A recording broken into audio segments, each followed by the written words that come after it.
शहापूर तालुक्यासह डोंगर घाट माथ्यावर पडत असलेल्या पावसानं आता शहापूरच्या घोरपडी नदीला मोठा पूर आलेला आहे।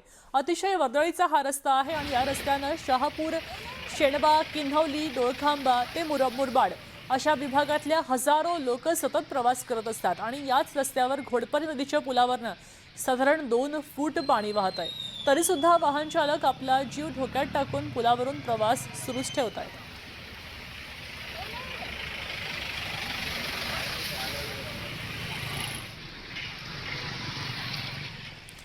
बातमी थेट सुरतमधनं। इथं पावसानं हाहाकार माजवलाय। लिंबायत भागातल्या कामरू नगर परिसरात मोकळ्या मैदानात पार्क केलेली अनेक वाहनं पुराच्या पाण्यात बुडाली।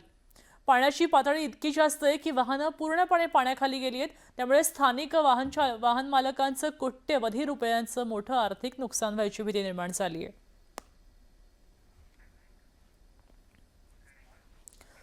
गुजरातच्या मेहसाणा जिल्ह्यामध्ये मुसळधार पाऊस अजूनही सुरू आहे। कल्याणपुरा गावाजवळ एका तलावातल्या पाण्याची पातळी वाढली, त्यामुळे 3 कुटुंबातले 13 जण तिथे अडकले होते। पाण्यात अडकलेले लोक आपापला जीव वाचवण्यासाठी धडपड करत होते। घटनास्थळी पोलिसांनी धाव घेतली आणि 13 लोकांची सुखरूप सुटका केली।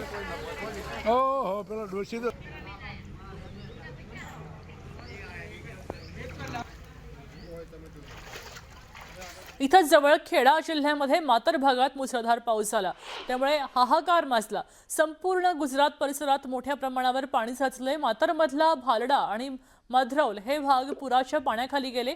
ग्रामीण भागातली शेती पाण्याखाली गेली आहे, त्यामुळे संपूर्ण परिसर जलमय झालाय।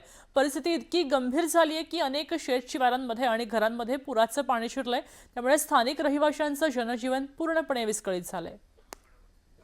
ही दृश्य आपण खेडामधली पाहतोय। गुजरातच्या खेड तालुक्यामधली ही दृश्य आहेत। शेतीमध्ये आणि घरात सुद्धा आता पाणी साचलेलं आहे, त्यामुळे अनेकांचे संसार उघड्यावर आलेले आहेत।